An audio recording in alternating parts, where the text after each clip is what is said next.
नमस्ते दोस्तों, आपका हमारे YouTube चैनल में स्वागत है। दोस्तों, आज हम आपको खाटू श्याम जी के बारे में बताना चाहेंगे, जिनको हारे का सहारा भी कहते हैं।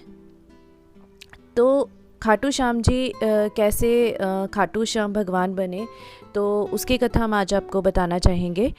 खाटू श्याम को भगवान श्री कृष्ण के कलयुगी अवतार के रूप में भी जाना जाता है। इसके पीछे एक कथा भी है।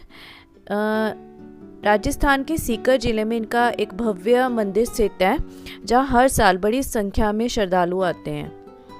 लोगों का विश्वास है कि बाबा श्याम सबकी मुरादें पूरी करते हैं और रंग को भी राजा बना देते हैं, इसीलिए इन्हें लखदाता भी कहते हैं।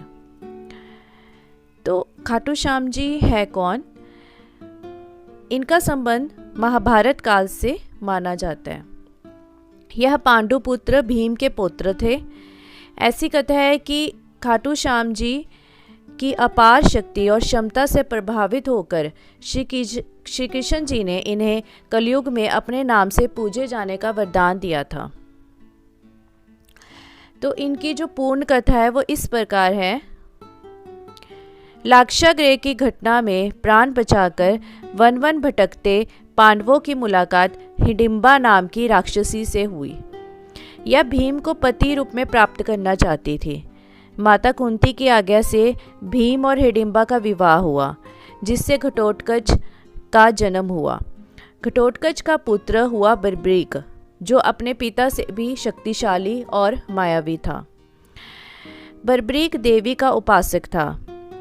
देवी के उस वरदान से उसे 3 दिव्य बाण प्राप्त हुए, जो अपने लक्ष्य को भेद कर वापस लौट आते थे। इनकी वजह से बर्बरीक अजय हो गया था। महाभारत के युद्ध के दौरान बर्बरीक युद्ध देखने के इरादे से कुरुक्षेत्र आ रहा था। श्री कृष्ण जानते थे कि अगर बर्बरीक युद्ध में शामिल हुआ तो परिणाम पांडवों के विरुद्ध होगा। बर्बरीक को रोकने के लिए श्री कृष्ण गरीब ब्राह्मण बनकर बर्बरीक के सामने आए।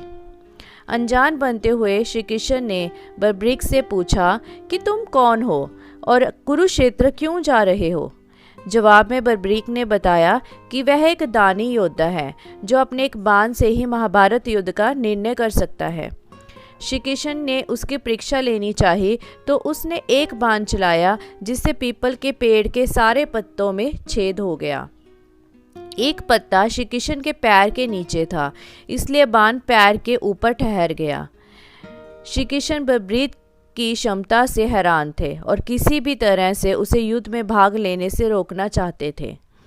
इसके लिए श्री कृष्ण ने बर्बरीक से कहा कि तुम तो बड़े पराक्रमी हो, मुझ गरीब को कुछ दान नहीं दोगे? बर्बरीक ने जब दान मांगने के लिए कहा तो श्री कृष्ण ने बर्बरीक से उसका शीश मांग लिया।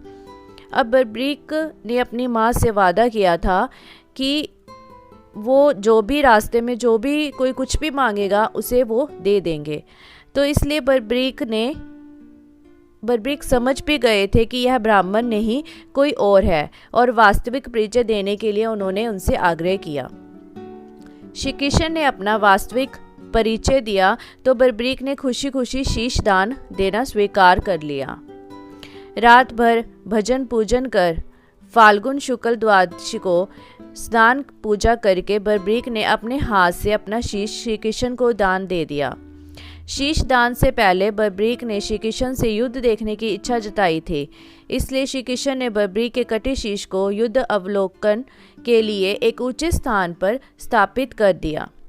युद्ध में विजय श्री प्राप्त होने पर पांडव विजय का श्रेय लेने हेतु वाद विवाद कर रहे थे। तब श्री कृष्ण ने कहा कि इसका निर्णय बर्बरीक का शीश कर सकता है। बर्बरीक के शीश ने बताया कि युद्ध में श्री कृष्ण का सुदर्शन चक्र चल रहा था, जिससे कटे हुए वृक्ष की तरह योद्धा रणभूमि में गिर रहे थे। द्रौपदी महाकाली के रूप में रक्तपान कर रही थी। श्री कृष्ण ने उनके उत्तर से प्रसन्न होकर बर्बरीक के उस कटे सिर को वरदान दिया कि कलयुग में तुम मेरे श्याम नाम से पूजित होगे। तुम्हारे स्मरण मात्र से ही भक्तों का कल्याण होगा और धर्म अर्थ काम मोक्ष की प्राप्ति होगी। स्वप्न दर्शनों प्रांत बाबा श्याम खाटू धाम में स्थित श्याम कुंड से प्रकट हुए थे। श्री कृष्ण विराट शालिग्राम रूप में 1777 से खाटू श्याम जी के मंदिर में स्थित होकर भक्तों की मनोकामनाएं पूर्ण कर रहे हैं। हर साल खाटू श्याम जी का मेला भी लगता है।